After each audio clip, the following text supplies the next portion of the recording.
Vader, in die naam van Jesus, Here, baie dankie, Here, vir hierdie byeenkoms, my God.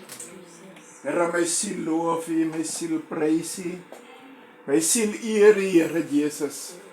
Here, want dit is 'n genade wat die Here aan ons toevertrou het. Here, ons het weer hierdie dag, Here, gebeleef onder die genade van die Here. Here, sonder U is alles te vergeefs. Here, ek roep die Here aan in hierdie middaguur. Here Jesus, omdat die woord sê, roep my aan en ek sal jou antwoord. Ek sal jou bekend maak groot, ondeurgrondelike dinge. Die verborgenheid sal ek aan jou openbaar. Dankie Here in hierdie middaguur vir hierdie kettinggebed. Here, dit halleluja, Here Jesus, bind die eenheid, Here, onder die familie. En my siel is vanaand verheug en dankbaar daarvoor. Here, omdat ons weet vanaand, Here, God word vereer en verheerlik. Here Jesus, daarom het ons rede vanaand, halleluja, om die naam van die Here aan te roep. Ek bid, halleluja, vir Marvin, my God.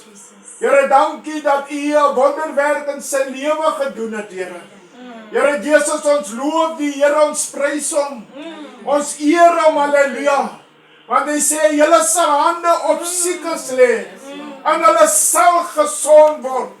Here, ek bid vanaand, Here Jesus, dat die vuurkrag van God, die salwing van die Here, die heilige teenwoordigheid altyd deur in hierdie huis sal geld, my God.